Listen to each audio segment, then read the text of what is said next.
Hello students, welcome to officers point. Last time हमने isomerism में structural isomerism की बात करी थी, ठीक है। तो आप लोगों की डिमांड थी कि मैम सेकंड पार्ट भी इसका लेके आओ, तो आज अपन सेकंड पार्ट पे डिस्कशन करेंगे। क्या टॉपिक था अपना सेकंड पार्ट? फर्स्ट अपन ने देखा था स्ट्रक्चरल आइसोमर, है ना। स्ट्रक्चरल आइसोमर में चेन देखा था, पोजीशन देखा था, फंक्शनल ग्रुप आइसोमर देखा था और मेटामर्स देखे थे। इसके अलावा होमोमर के बीच में भी हमने डिफ्रेंशिएट किया था। आज हम बात करने वाले हैं स्टीरियो आइसोमर के बारे में। स्टीरियो आइसोमर के भी एक पार्ट जो कि ज्योमेट्रिकल है, जहाँ से आपके सबसे ज़्यादा क्वेश्चंस बनते हैं। ऑप्टिकल से बहुत कम चांसेस में आपके क्वेश्चंस आते हैं, ज़्यादातर आते हैं ज्योमेट्रिकल से क्वेश्चन। एक आपके मतलब देखा जाए ना तो ऐसे क्वेश्चंस आते हैं लाइक कौन सा मॉलिक्यूल है जो कि ज्योमेट्रिकल आइसोमर शो करेगा। पहली बात तो आपको ये आइडेंटिफाई करना आना चाहिए कि कौन सा ज्योमेट्रिकल आइसोमर शो कर रहा है, ज्योमेट्रिकल आइसोमर क्या होता है, क्या क्या उसकी है ना मतलब क्या क्या उसकी डिमांड होती है कि वो दिखाएगा ज्योमेट्रिकल आइसोमर शो करेगा ना। तो चलो आज इसी टॉपिक पे हम बात करते हैं और एग्जांपल्स भी देखेंगे। तो आइसोमर्स के अंदर सेकेंड हमारा जो पार्ट आ रहा है वो आ रहा है स्टीरियो आइसोमर।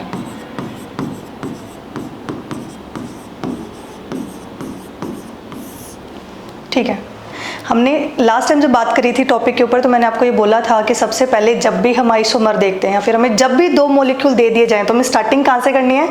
उनका मॉलिक्यूलर फॉर्मूला चेक करना है कि उन दोनों के मॉलिक्यूलर फॉर्मूला सेम है कि नहीं है। तो इसका मतलब सबसे पहली शर्त इसकी क्या जाएगी? कोई भी आइसोमर है उसकी सबसे पहली कंडीशन क्या होती है? First condition molecular formula same होना चाहिए। अगर ये इस कंडीशन को क्वालिफाई करता है देन हम नेक्स्ट स्टेप में जाएंगे। नेक्स्ट क्या है? स्ट्रक्चरल फॉर्मूला, मतलब उसकी स्ट्रक्चर बनेगी और दोनों के दोनों स्ट्रक्चर में सेम होने चाहिए, ठीक है। स्ट्रक्चरल फॉर्मूला भी क्या होगा? सेम।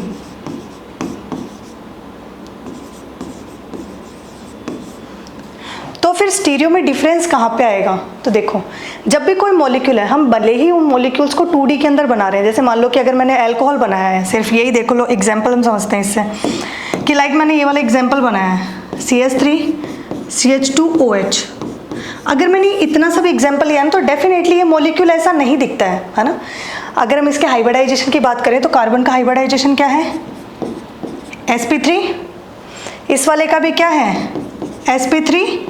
और ऑक्सीजन क्या क्या है? sp3। हाइब्रिडाइजेशन निकालना मैंने आपको सिखाया था कि सिग्मा बॉन्ड काउंट करो, लोन पेयर काउंट करो, इतना ही करना होता है बस। उनको काउंट करके n की वैल्यू जितनी बराबर आती है, अगर n की वैल्यू 4 है तो sp3, n की वैल्यू 3 है तो sp2, n की वैल्यू 2 है तो sp, ठीक है। तो ये तीनों के तीनों sp3 है। sp3 का मतलब क्या है कि मॉलिक्यूल कैसे होंगे अरेंज। लाइक अगर एक एटम का हाइब्रिडाइजेशन sp3 है तो वो मॉलिक्यूल ऐसे दिखेगा, 2 बॉन्ड तो उसके आपकी तरफ आएंगे और 2 बॉन्ड पैरेलली मेरी तरफ आएंगे, ठीक है।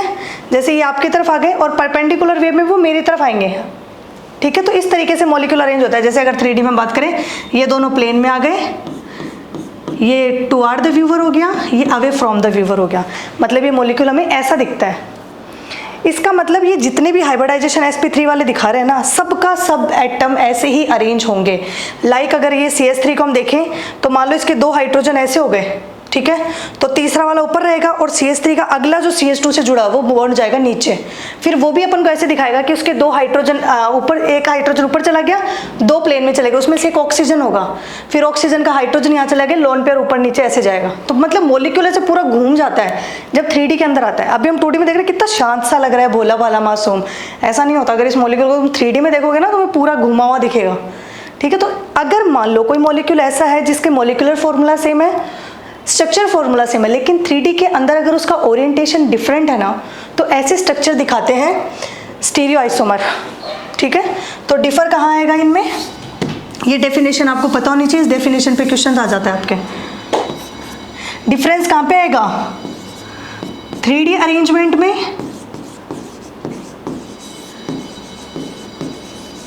अरेंजमेंट या फिर स्पेस भी बोल सकते हैं उसको, स्पेस अरेंजमेंट में। अब अरेंजमेंट किसका होता है? Of atom, okay. तो मॉलिक्यूल को जो एटम होंगे वो डिफरेंट होंगे 3D के अंदर। अब हम इसके अंदर बात करते हैं। अपन ने देखा था लास्ट टाइम कि जो स्टीरियो आइसोमर होते हैं वो 2 तरीके के होते हैं। Stereo isomers are 2 types. One is geometrical another is optical. अब देखो इन दोनों की कंडीशन है ना डिफरेंट होती है। मैं अभी दोनों में डिफरेंशिएट तो आपको कराऊंगी, लेकिन पढ़ेंगे हम एक एक। पहले हम ज्योमेट्रिकल देखेंगे, फिर नेक्स्ट क्लास में अपन ऑप्टिकल देखेंगे, ठीक है। दोनों की कंडीशन एकदम डिफरेंट होती है, कहीं भी दोनों का मैच नहीं है तो आप कंफ्यूज हो ही नहीं सकते। ज्योमेट्रिकल की शर्त होती है कि रोटेशन रेस्ट्रिक्टेड होना चाहिए। रोटेशन क्या होना चाहिए? रेस्ट्रिक्ट, ठीक है। इसकी सेकंड कंडीशन है, उसकी बात मैं बाद में करूंगी। सबसे पहले पहली शर्त ये कंप्लीट होनी चाहिए। ऑप्टिकल का मतलब ये है कि कोई भी मॉलिक्यूल अगर अपन उसकी मिरर इमेज ले रहे हैं ना, वो उसके ऊपर क्या नहीं होना चाहिए? सुपर इम्पोज नहीं होना चाहिए। जैसे मान लो मेरा ये हाथ है, अगर हाथ के सामने मैं मिरर लूंगी तो मेरा हाथ इसी तरीके से दिखेगा। अब अगर मैं इन दोनों को, अब आप जैसे मान लो मैं आपको बोलूँ कि क्या ये पिक्चर इस पिक्चर के ऊपर सुपर इम्पोज हो रही है, तो बहुत सारे स्टूडेंट ऐसे होते हैं जिनको सुपर इम्पोज होती हुई दिख रही है कि देखो मैम हो रही है सुपर इम्पोज, बट इससे नहीं बोलते सुपर इम्पोज होना। सुपर इम्पोज होने का मतलब है कि अगर मेरी ये जो पाम है ये इस साइड में, लाइक मान लो मेरे राइट साइड में है, तो दूसरा वाला हाथ जब आएगा मिरर में तब उसकी भी राइट साइड में होनी चाहिए पाम। इस सिचुएशन में अगर ये दोनों आप एक दूसरे को ओवरलैप कर रहे हैं तो सुपर इम्पोज बोलते हैं उसको। लेकिन अभी मेरे हाथ नहीं कर रहे ना, अगर मेरे हाथ की मैं मिरर इमेज लूँ तो डेफिनेटली कैसे बनेगी मिरर इमेज? तो जब ऑप्टिकल आइसोमर्स होते हैं तो क्या होगा, जैसे मान लो मेरा ये हाथ है, इसकी मिरर इमेज किस तरीके से बनेगी? इस तरीके से बनेगी, ये मिरर इमेज है। तो क्या होगा कि अब अगर मुझे इसे सुपर इम्पोज करना होगा तो पहली बात पैटर्न ये होता है कि मेरे को अपने हाथ को, अगर अपन रियल में सुपर इम्पोज मिरर को करें तो ऐसे नहीं होती मिरर। ये जो हाथ है ना वो सामने की तरफ आना चाहिए, एज इट इज कॉपी करना चाहिए। वो डायरेक्शन जैसी है वैसी की वैसी डायरेक्शन में उसको ले जाओ, फिर ओवरलैप करो। तो अगर मेरे हाथ की डायरेक्शन मिरर में ये है तो मुझे अपनी ओरिजिनल डायरेक्शन में आना पड़ेगा, क्योंकि मेरी रियल पिक्चर ये है। तो रियल पिक्चर के हिसाब से अपने हाथ को सेट करना है। उसके बाद अगर मैं सुपर इम्पोज कर रही हूँ, अगर सारे के सारे मॉलिक्यूल एक दूसरे के ऊपर सुपर इम्पोज हो रहे हैं तो वो कभी भी ऑप्टिकल एक्टिव नहीं होता। लेकिन अपना हाथ ऑप्टिकल एक्टिव है कि नहीं है? देखो क्या ये सुपर इम्पोज कर रहे हैं एक दूसरे को? नहीं कर रहे, इसलिए जो अपने हाथ है ना वो ऑप्टिकली एक्टिव है। तो आपको सुपर इम्पोज का मतलब समझ में आया? एक डायरेक्शन में लेके देन ओवरलैप करना है। तो इसका मतलब ऑप्टिकली एक्टिव कौन से होते हैं? जो कि सुपर इम्पोज ना हो।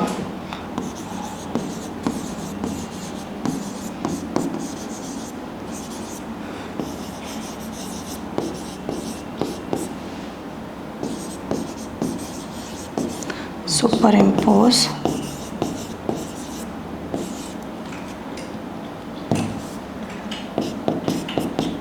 It's mirror image. ओके, अब देखो ये दोनों में एकदम डिफरेंट कंडीशन है, तो आपको है ना कोई प्रॉब्लम ही नहीं आएगी। यहाँ पे रोटेशन रेस्ट्रिक्टेड होना चाहिए, इसके बारे में अब अपन बात करेंगे। तो ऑप्टिकल अपन नेक्स्ट क्लास में देखेंगे, फिलहाल ज्योमेट्रिकल को पढ़ते हैं। देखो ज्योमेट्रिकल आइसोमर के अंदर अपने पहली शर्त रखी थी कि रोटेशन जो है बॉन्ड के बीच में वो रेस्ट्रिक्ट होना चाहिए। जैसे मान लो एक एग्जांपल से अपन समझते हैं, लाइक यहाँ पे कार्बन है और यहाँ पे कार्बन डबल बॉन्ड कार्बन है, ठीक है। अगर इन दोनों की अपन ओवरलैपिंग देखें तो कैसी हुई है? सिग्मा बॉन्ड है, तो सिग्मा बॉन्ड में जो इनके ऑर्बिटल है, पी जो ऑर्बिटल है वो इस तरीके से मिला होगा, लाइक इस कार्बन का पी ऑर्बिटल, इस कार्बन का पी ऑर्बिटल, मतलब ओवरलैपिंग हुई है ऐसे। तो ये दोनों आपस में आराम से घूम सकते हैं, इजीली मूव कर सकते हैं, मतलब रोटेशन पॉसिबल है। तो यहाँ पे रोटेशन हो रहा है। लेकिन अगर इसकी बात करें तो इसमें ओवरलैपिंग कैसे हुई है? ये सिग्मा बॉन्ड मिला, अब इसमें एक सिग्मा है एक पाई है, तो पाई बॉन्ड बनने के लिए यहाँ पे क्या होगा कि जो पी ऑर्बिटल है ये वाला भी, ये दोनों पी ऑर्बिटल भी ओवरलैप करेंगे। इसका मतलब पहली ओवरलैपिंग हुई है इनकी सिग्मा की, ये वाली, इसके साथ साथ ये ऑर्बिटल भी ओवरलैप हुआ है। अब जब आप ये वाली पिक्चर देख रहे हो तो इमेज करो कि यहाँ पे ऑलरेडी एक ओवरलैपिंग है जो पेन है और ये मेरा हाथ है। अब अगर मैं बॉन्ड को घुमाऊं तो इजीली मूव नहीं कर सकता बॉन्ड, इसको ये बॉन्ड तोड़ना पड़ेगा। ये जो पाई ओवरलैपिंग है ये वाली, इनको ये वाली ओवरलैपिंग तोड़नी पड़ेगी तब जाके रोटेशन होगा। जबकि सिग्मा तो कैसे भी हो जाता है, उसको टूटना नहीं पड़ता। इसका मतलब इजीली यहाँ पे रोटेशन नहीं हो रहा है, इसे बोलते हैं रोटेशन रेस्ट्रिक्टेड, ठीक है। तो पहली शर्त ये आती है कि रोटेशन क्या होना चाहिए? रेस्ट्रिक्ट होना चाहिए। ये फर्स्ट कंडीशन थी।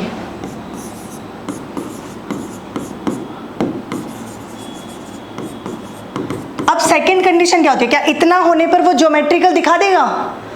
नहीं, इसकी सेकंड कंडीशन ये आती है कि भले ही रोटेशन रेस्ट्रिक्टेड हुआ हो, लेकिन जैसे सिंगल बॉन्ड तो दिखाई नहीं रहा क्योंकि उसमें तो रोटेशन पॉसिबल है, इसमें नहीं था।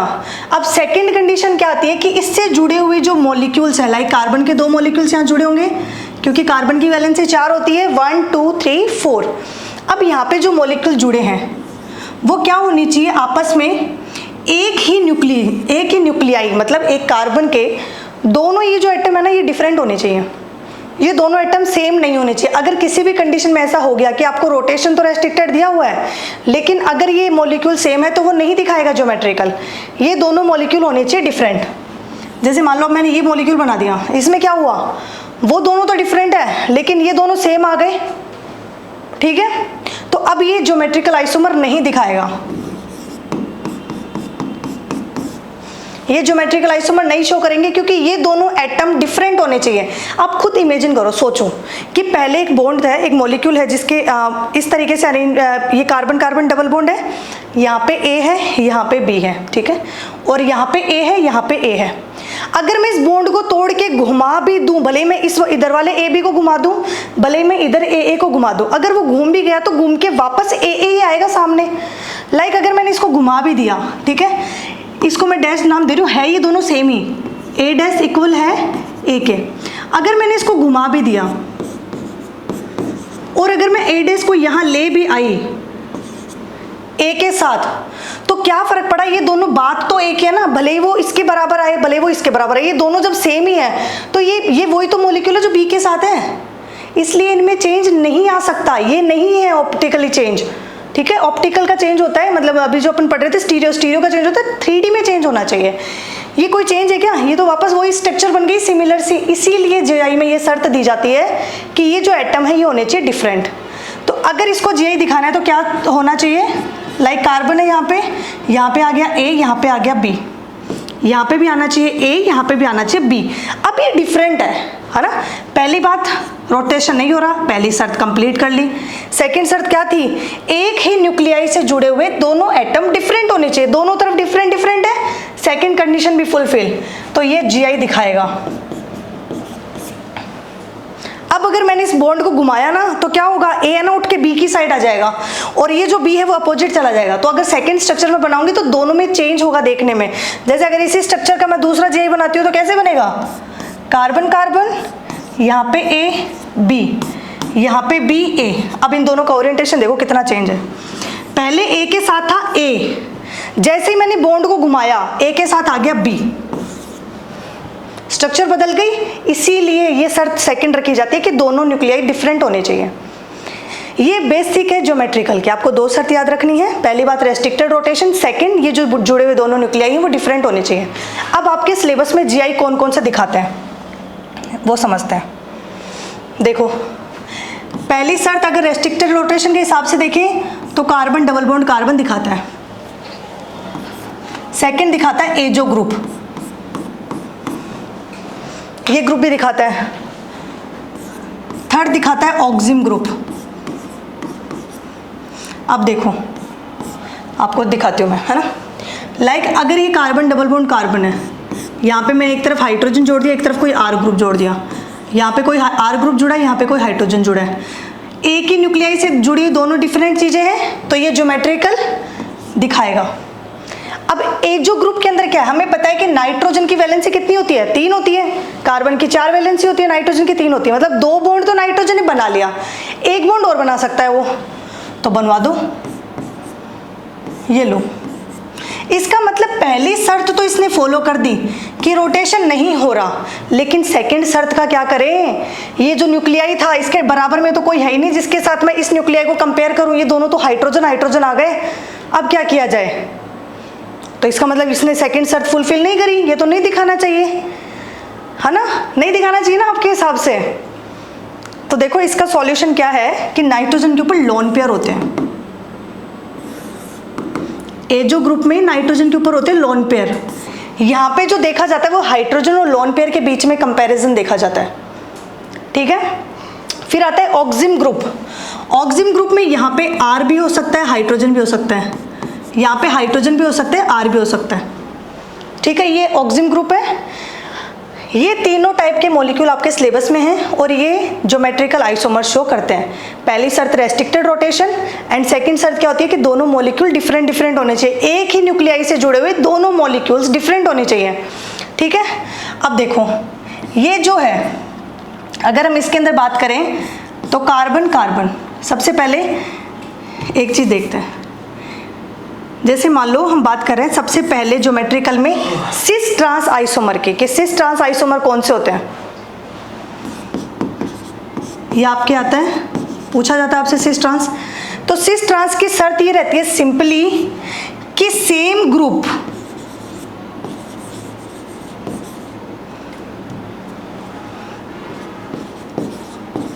शुड बी डिफरेंट साइड या फिर opposite side, should be opposite और सेम साइड। याद क्या रखनी है इसमें, सेम ग्रुप, सेम ग्रुप, ये वर्ड पकड़ो, ठीक है। ये सबको पता रहता है सिस ट्रांस कौन दिखा रहा है। जैसे आगे EZ आएंगे, SYN आएंगे, आपको समझ में नहीं आएगा कि कौन सा मॉलिक्यूल दिखा रहा है। तो सिंपल डेफिनेशन होती है इनकी, हर एक जगह पे इनकी कंडीशन लगती है। सिस ट्रांस वो दिखाएंगे अगर सेम ग्रुप सेम साइड है, अपोजिट साइड है, तो वो सिस ट्रांस दिखाएंगे।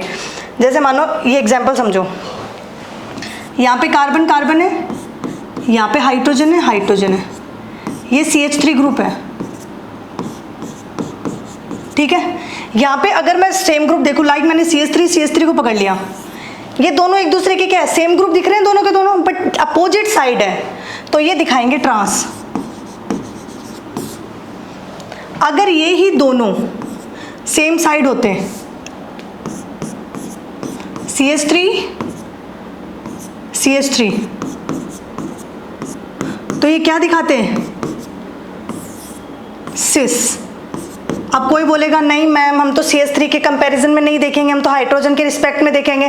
देख लो भाई, कई बार तो मॉलिक्यूल में ऐसा भी होगा कि तुम्हें हाइड्रोजन क्लोरीन कुछ नहीं दे रखा होगा, मतलब हाइड्रोजन भी नहीं होगा, मीथेन भी नहीं होगा, यहाँ पे आ जाएगा मान लो क्लोरीन क्लोरीन आ गया, तो क्या तुम इसे सिस ट्रांसफर नहीं करोगे? अगर दोनों ग्रुप सेम है, भले ही वो क्लोरीन ही हो, तो भी वो सिस ट्रांस दिखाएगा। ये एक सिंपल कंडीशन होती है, सेम ग्रुप सेम साइड या अपोजिट साइड, बट ग्रुप होने चाहिए सेम, ठीक है। अगर मान लो यहाँ पे हाइड्रोजन की जगह यहाँ पे मैं क्लोरीन कर दूं, जैसे मान लो इस एग्जांपल में मैंने हाइड्रोजन की जगह यहाँ पे हटाया और यहाँ पे क्लोरीन कर दिया, तो क्या अब ये नहीं दिखाएगा क्या? ये बताओ। क्योंकि देखो पहले तो दोनों सेम थे ना, तो क्या अब ये सिस ट्रांस नहीं दिखाएगा? बिल्कुल दिखाएगा, क्योंकि सेम ग्रुप ये रहे भाई, ठीक है। तो इसकी डेफिनेशन होती है सिंपली। फिर नेक्स्ट आती है आपके, अब जो एजो ग्रुप है, नाइट्रोजन नाइट्रोजन वाला और ऑक्सिजन वाला अपन साथ में देखेंगे। Nitrogen carbon R group, hydrogen और OH, ठीक है। ये दोनों जो दिखाते हैं वो दिखाते हैं सिन एंटी। इनका जो कॉन्फ़िगरेशन होता है ना वो होता है सिन एंटी का कॉन्फ़िगरेशन। जैसे नाइट्रोजन का मान लो यहाँ पे हाइड्रोजन लगा हुआ, यहाँ पे हाइड्रोजन। अब अपन कंपेयर किसके साथ करेंगे? लोन पेयर्स के साथ। मैं इस एजो ग्रुप को है ना खरगोश की तरह देखती हूँ। मुझे ऐसे जब भी मैं इस एजो की शक्ल देखती हूँ ना तो मुझे लगता है खरगोश है जिसके 2 कान हैं। ये खरगोश है, ये इसके लोन पेयर जो है वो इसकी क्या है? कान है। अगर इसके कान दोनों सेम साइड हैं तो ये सिन है। Like loan pair same side है तो सिन। अगर लोन पेयर नीचे आ जाता और हाइड्रोजन ऊपर चला जाता तो मैं उसको बोलती एंटी। कब हुआ syn anti? Lone pair same side, ठीक है। तो मैं खरगोश से पकड़ के चलती हूँ। सिन एंटी को हमेशा खरगोश के स्ट्रक्चर से कंपेयर करती हूँ। एंटी होगा मतलब लोन पेयर क्या है? अपोजिट, ठीक है। इसके अंदर क्या करना है? इस नाइट्रोजन पे भी लोन पेयर है, तभी तो ये दिखा रहा है ये दोनों ग्रुप डिफरेंट है, एक ही न्यूक्लियस से जुड़े हुए। यहाँ पे इस कार्बन से जुड़े हुए दोनों ग्रुप डिफरेंट है, तभी तो ये दिखा रहा है। अब यहाँ पे अपन OH को और H को कंपेयर करते हैं। अगर OH और H सेम साइड है तो सिन, अगर OH और H अपोजिट साइड है तो एंटी। तो सिन कब होगा?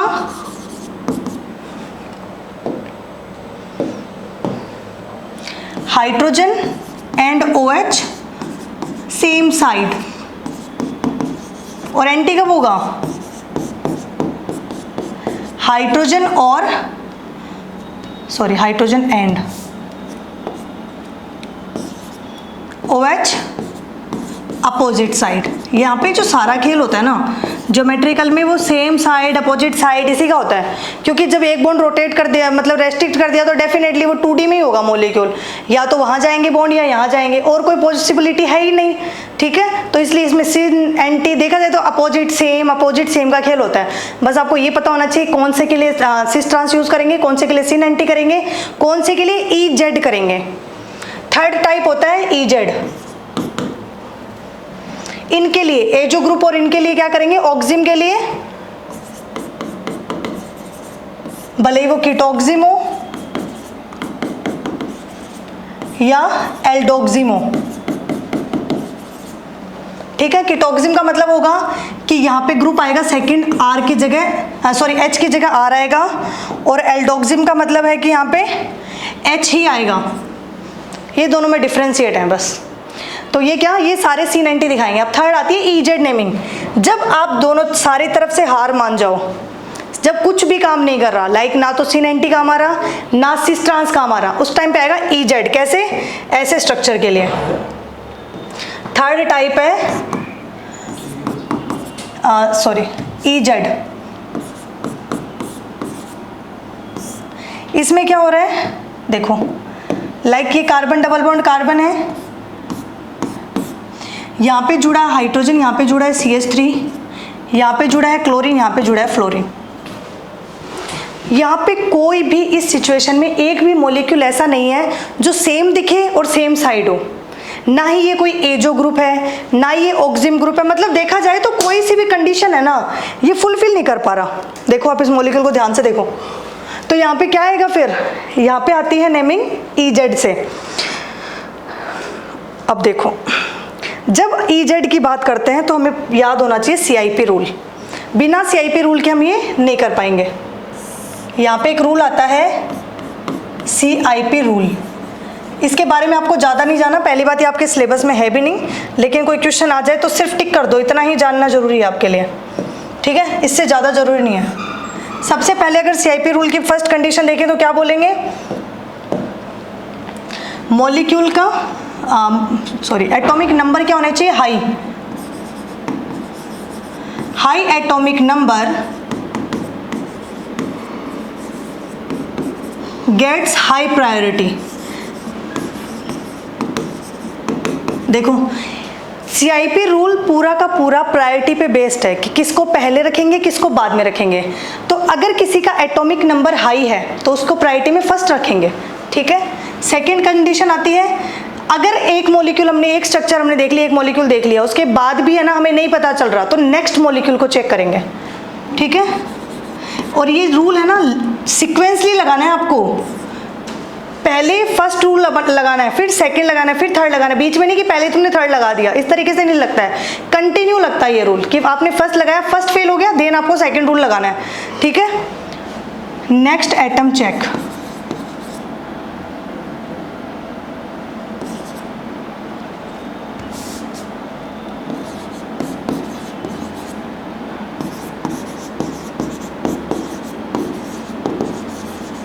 High atomic number. और अगर आइसोटॉप है तो आइसोटॉप्स में सबसे पहले T को रखेंगे, फिर D को रखेंगे, फिर H को रखेंगे। बस इस रूल को याद करना है। ये रूल आपके यहाँ पे भी काम आ रहा है। इसके बाद ऑप्टिकल आइसोमर जब अपन पढ़ेंगे ना, उसके अंदर भी आपको जब कायरल सेंटर का RS कॉन्फ़िगरेशन निकालना है, सिर्फ यहाँ तक ही पढ़ना है हमें। तो जब आप RS कॉन्फ़िगरेशन निकालोगे तब भी यही रूल अप्लाई करना है। और नेक्स्ट क्लास होगी ना, वो इसी की प्रैक्टिस होगी अच्छी खासी। फिलहाल एक छोटा सा एग्जाम्पल है, इससे समझते हैं। नेक्स्ट जब ऑप्टिकल की क्लास करेंगे अपन, तो सारी चीज़ें इसी पे बेस्ड होगी, ठीक है। तो टेंशन मत लो, इसके बारे में वहाँ पे बहुत ढंग से बात करने वाले हैं। अब यहाँ पे देखो, अगर मैं प्रायोरिटी दूं, पहली बात रेस्ट्रिक्टेड रोटेशन रूल फॉलो कर रहा है। सेकंड बात है, एक ही न्यूक्लियाई के दोनों एटम डिफरेंट होने चाहिए। तो ये दोनों न्यूक्लियाई रेस्ट्रिक्टेड बॉन्ड से जुड़े हुए दोनों न्यूक्लियाई, ये दोनों ही क्या है? डिफरेंट है। सेकेंड रूल भी फॉलो कर रहे हैं। तो अब अगर हम इसका EZ नेमिंग करेंगे तो कैसे करेंगे, तो लगाओ स्याही पे रूल, बताओ। देखो एक न्यूक्लियाई को पकड़ो, उसके दोनों एटम जुड़े हैं, उनका एटॉमिक नंबर चेक करो। अगर यहाँ पे एटॉमिक नंबर देखें और कार्बन देखें तो एटॉमिक नंबर कार्बन का क्या होता है, ज़्यादा होता है, तो प्रायोरिटी किसको देंगे, कार्बन को। इन दोनों में देखिए क्लोरीन और फ्लोरीन में, तो प्रायोरिटी देंगे क्लोरीन को। जब आपका प्रायोरिटी देने का काम सेट हो गया कि आपने ये बोल दिया कि यहाँ पे इन दोनों में तो क्लोरीन ज़्यादा है, इन दोनों में ये CH3 वाला ज़्यादा है, तो इसको टिक करो, ये लो। अब जिनको अपन ने टिक किया है वो दोनों सेम साइड है कि अपोजिट साइड है, एक ऊपर की तरफ जा रहा है, एक नीचे की तरफ जा रहा है। वैसे इस मॉलिक्यूल को 2D में देखेंगे तो ऐसे दिखेगा, ये बॉन्ड, ये दोनों बॉन्ड, तो ये दोनों क्या कर रहे हैं, इस बॉन्ड के बाद अपोजिट जा रहे हैं, एक बॉन्ड इधर जा रहा है तो दूसरा इधर जा रहा है, अपोजिट है ये दोनों। इस सिचुएशन में इसकी नेमिंग होगी E। देखो कैसे रिलेट करना है, E का मतलब है कि बोथ प्रायोरिटी ग्रुप आर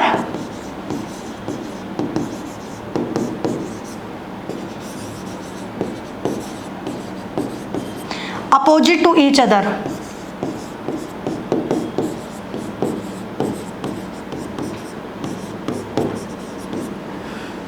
ठीक है, तो ये आपके E का एग्जाम्पल था। Z किसको बोलेंगे, E और Z। E में priority group same, sorry opposite side, और Z में प्रायोरिटी ग्रुप कहाँ होगा, डिफरेंट, एक सेकेंड, सेम साइड। ठीक है, तो ये आपके था ज्योमेट्रिकल। अब मैं कुछ क्वेश्चंस दे रही हूँ, वो आप अपने घर पे ट्राई करना, और नहीं हो तो कमेंट बॉक्स में आप पूछना। जो चीज़ आपको नहीं समझ में आई, जिससे भी रिलेटेड डाउट है, तो आप कमेंट बॉक्स में कमेंट करना कि मैम ये चीज़ हमें नहीं समझ में आई। ठीक है, नेक्स्ट क्लास में जब हम पढ़ेंगे तो उसको बता दूंगी मैं आपको। चलो क्वेश्चंस देख लो कुछ जो आपको प्रैक्टिस करनी है।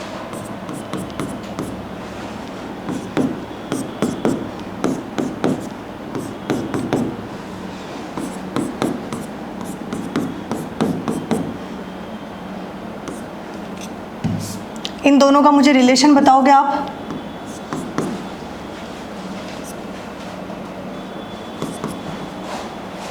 ठीक है,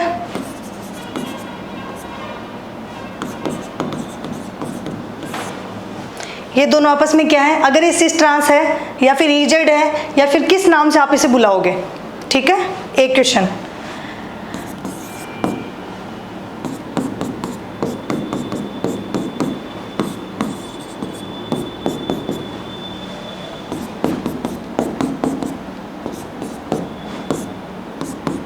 और इन दोनों का रिलेशन, ये दोनों क्वेश्चन आपको करने हैं, घर पे आप चेक करो, आपको पता चल जाएगा कि कितना आपको समझ में आया। ये फ्लोरीन है, कितना आपको समझ में आया, कितना नहीं आया है। अगर कोई चीज़ ऐसी है जो आपको नहीं समझ में आती है, देन अगेन अपने नोट्स पढ़ो, उसमें सारी चीज़ें दी हुई है।